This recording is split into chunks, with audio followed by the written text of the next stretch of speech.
Hey, John here. I've got the data sheet for some parts I got sitting around the house. I want to use these jacks for a new project. It says an SJ13513 is the one that I have. So this data sheet is for a series of a family of jacks that have different configurations. So here's the details, right? Here's what your footprint's going to look like. So we're looking at something with slotted holes today. That's the main thing we're going to be talking about. We got different options when you buy it. Mine is this one, the 3513. Okay, you can see it has 1, 2, 3, 4, and 5 slots for the holes. There's the bottom with the fins. Mine only has 3 of those 5 fins. The other ones are not there at all. So depending on which one of these jacks you get, you might have more or fewer of these pins sticking out of the bottom. So I've got pins 1, 2, and 3. So I'm going to make a 3-hole footprint for this thing, so that I can use it with the part out of the KiCad library. And I will add it to my my library, John's Basement Library. Okay, so create a new project. Let's go ahead in the GitHub directory and make a test 3. I'll throw this away. Let's look at the schematic real quick. Here's the part, the symbol that I'm thinking about using. So if I say I want a jack, and in the KiCad library, they got a bunch of these jacks, right? So you have different options. Let me see if I can make that a little bigger. You can see it better.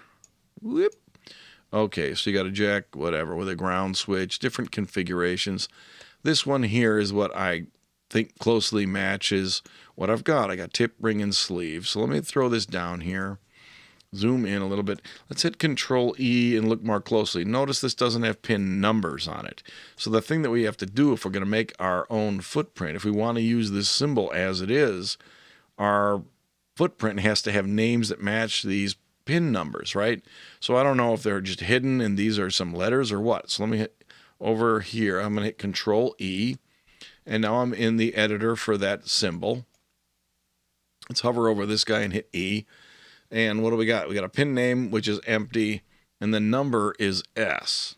Okay, so they didn't number their pins. They literally numbered the number of the pin itself is T, R, and S. So if I want to use this footprint, I don't want to number these. I need to put, for 1 is the sleeve, 3 is the ring, and 2 is the tip. So it's TS, what is it, TRS, right? So I need to, instead of numbering the pins is the point, right? Okay, so let's keep that in mind. Otherwise, we have to edit the symbol. And you're free to do that if you want to, but I figure why bother? It doesn't matter. One way or the other, we need to make a match. So let me go ahead and save this, and close it, come back over here. Let's grab this guy now. Oops, that's I want to make footprints, not symbols. Okay. What do? We open up the active library. We're going to put it in my library. Right there. Now I want to make a new footprint. Okay. What am I going to call it? We might as well call it what it is. Now you could probably play some games and create one footprint with all 5 of the slots and only use 3 of them and things like that. That's fine. We can deal with that in some other video. Let's keep this simple. Let's move these out of our way. I think last time I left them in the middle of the design. Get in our way. Move this guy like that. Move him up here. All right. Now the nice thing about this drawing is notice that every one of these measurements is made from the same origin, which is basically right here. So from this edge over, what are the distance to the centers of the slots? And these are all up from here.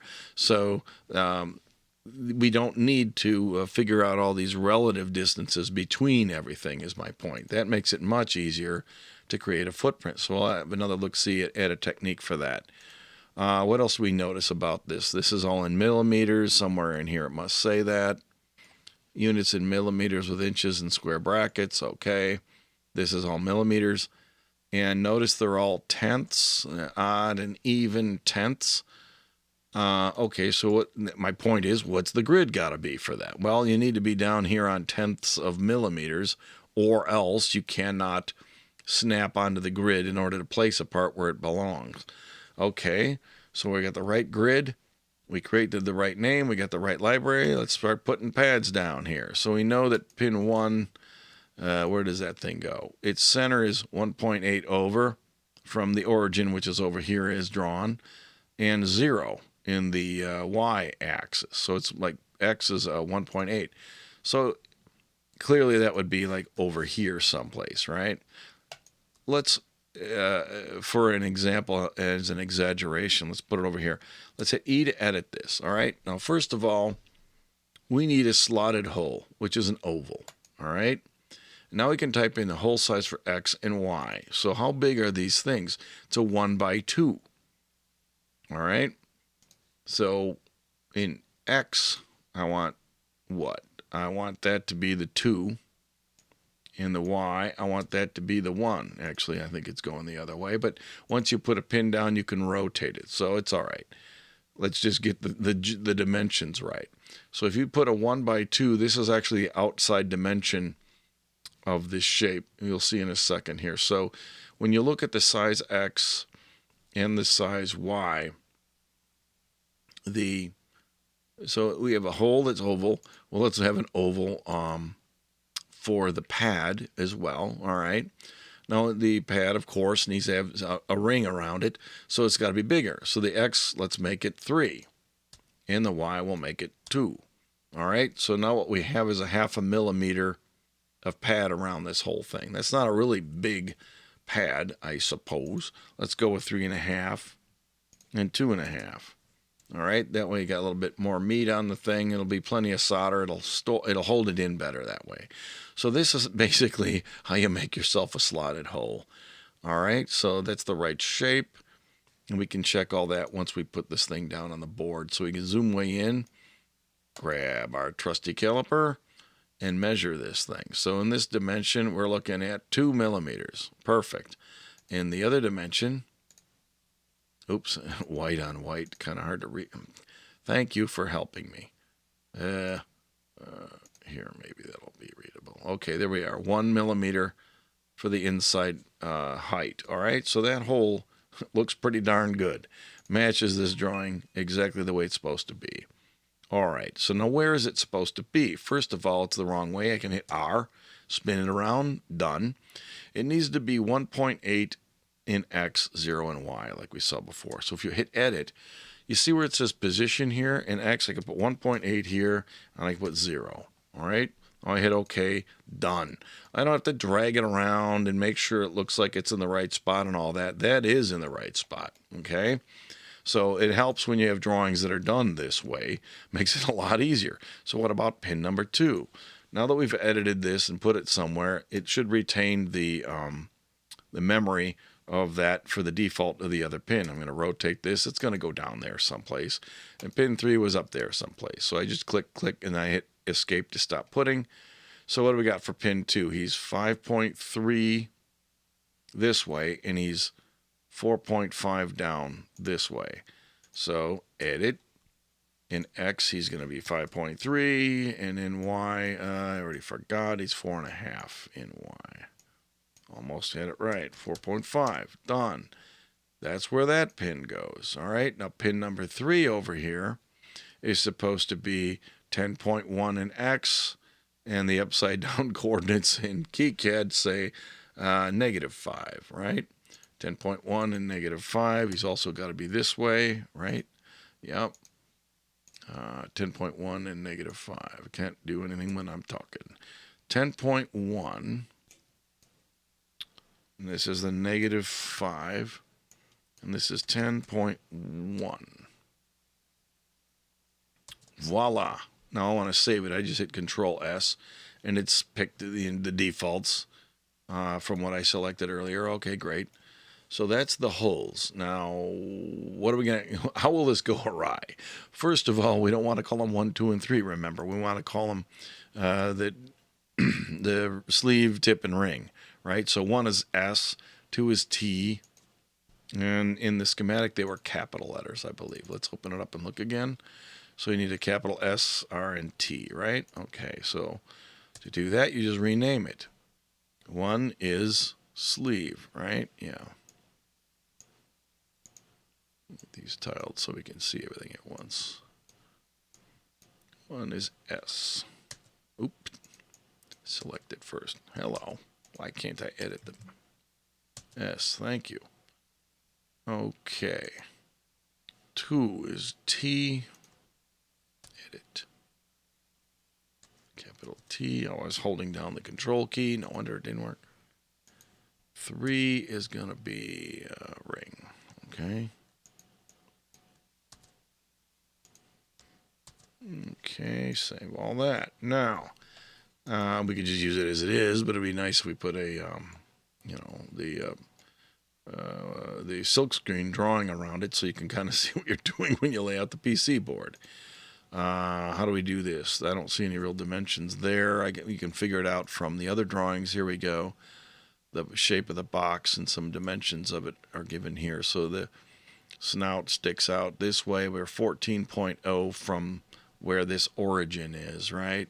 And it's centered and it's symmetric. It's 11.5. With this side being 5.95. That's not perfectly symmetric, is it? It's a little more one way than the other, but it's like half a millimeter. So, I mean, it's just a silk screen. You can be off a little bit. So what do we want to do? Okay, we want to go on the front silk. It's already selected. We're going to polyline somewhere over here at 14.0 since our origin is already at 0 where this blue line is. And then it'll look something like this, and then it'll have a thing over here, and then it goes up like that, comes back this way, it comes over here, and then it comes back around like that. Now I'm going to go over here and hit escape. Now, once I've got the general shape, I'm going to save it again. I'm saving Paranoid. Okay, so first this thing here, I'll click it like this and hit E. You can actually just type in the coordinates just like we did with the pads if we wanted to. The starting point on X, for example, could be 14, and the ending point could be 14. And if we feel like it, we can do this, right? I don't know which way is which on the way this is drawn. This pin over here is pin 3 because you can see those go one way and these go the other. So clearly this is the pin 3. So on the pin 3 side, it should be 5.95. So we might as well make it exact. So this should be negative 5.95 for the starting point in Y. And the other one should be whatever that is, minus 11.5. So we can go grab a terminal for that one. Let's just make it at 5 for now. Well, that's like 6, right? So it's it almost is right because there's a half off. So this is really going to be about 5.5. Is that right? It looks a little bit short. Should be 5.95 off of center in one dimension. Well, the pins are really close to the edge of this thing. They're like right on there. So this is like right. Yeah, that actually is about right as I hold it in my hand. I mean, if you look at the photo of it from the bottom, right? I mean, this pin here, this distance is very teeny, right? So that's about right. All right, cool. Now let's go ahead and, grab this. You can just grab that and drag it down and place it on top of the other one. It would be nice if they matched, so that, it won't go there. Oh, so because I typed in exact coordinates with that 0.95 jazz, the ends are not on the grid, so I can tweak it a little bit. Now there is something interesting here. Sometimes the design rules will complain at you if you put the silkscreen over the pads and make you clean this up. All right. Now I happen to know if you do this and you ship it off to Osh Park, they'll clean it up for you. They won't put the silkscreen over the pads. So I'm going to see if I can get away with this just to be lazy. Now what I did here is I'm going to click this line. I'm going to hold my left mouse button down and hold on it, and I can now hit the left and right arrows and move this thing around. Okay. If I want to do that. Okay, so now that lines up there. I don't know where this position really is going to be. But roughly this is what our outline for this thing should look like. What is the width of the snout of this thing, right? So it says the diameter of this is 6 millimeters on center, so this should be at 3 millimeters right here. And if I look down here, where am I at? I should be at 3. Where am I? In Y, we're at negative 2.678903. So this is really where it's supposed to be. 0, negative 3. So I can grab this guy, slide this guy up like that, bring him over here. I don't know how much that thing sticks out. He sticks out 3.5. So now this one should be at negative 3.5 in X. Where am I at? Negative 3.5 in X and 3 in Y. That looks nice. Here, you grab this one, take this end, put it right there. The other end here, you can vertically see that it's lined up, and it should now be at 3 in the Y to go to the other side, right? And 3.5 in X. This guy comes down here. This one has to be at 3 in order to be square. Make this one match. Okay. Now, what is the real value of this? Let's just call that 6 because I just moved it over and rounded it anyway. Mine is from 11.5. Would be 5.5. So that is where I think I left it, right? If I hit this, lighten that thing up, and I'm at 5.5 in the Y. If I zoom in on that little dot, as I look right down here, I'm at 5.5. Okay, so that's in the right spot. Click and highlight this line here. Grab that one, put him on the end where he belongs. Grab this one, make it so that it's the right. It's square and everybody's happy. And those line up. That looks good. Again, height this and have another eyeball. I'm at 5.5, which it should be. And it looks nice with the pads and everything else. That is looking pretty good. Now, when I hold it in my hand, the actual unit, it is off center. I never noticed that before. Never looked close enough. So this now has my my outline, the silkscreen where it belongs. Let's put a courtyard on there. In some other video, we'll talk about courtyards, overlaps, and design rule checks and all that fun stuff. The courtyard for this is pretty simple. I'm going to just make it the same as this outline because it doesn't have any part of it that sticks out around this dimension. Courtyard is essentially says, look, please don't put any other parts inside this courtyard around this part. Quite often they'll make the courtyard a little bit bigger than the part. That's fine. It's good enough for me. This is fine. You could put the courtyard around here as well, but this probably sticks off the edge of the PC board anyway, so there's really no reason. You can. It's up to you, right? So I'm going to hit save. I keep hitting save. I'm paranoid. I believe we got everything we got in there. Okay. I'll close this down. Come in here. Hit E to edit this. Footprint. Browse. Find John's basement. Usually at the bottom here. John's footprints. There it is. Okie dokie. Annotate this thing. Save. We should be able to create a net list, even though it only has one lousy part in it. Who cares? Close this guy. Open it up. PC board. Read in our net list. Now, I did not create a 3D footprint for this thing, a 3D body, but there it is. Yeah, I might have maybe consider moving these back inside and resaving it or something to clean that up a little bit. But if I hit Alt 3, we can get a 3D view of this thing. Not that it's shocking because there's no 3D footprint. But there you go. Slotted holes and all. Woohoo! So we can design this into a project now. Make whatever we want. So there you got it. Thanks for watching. Let me know what you think in the quote in the notes below. Thanks. Bye-bye.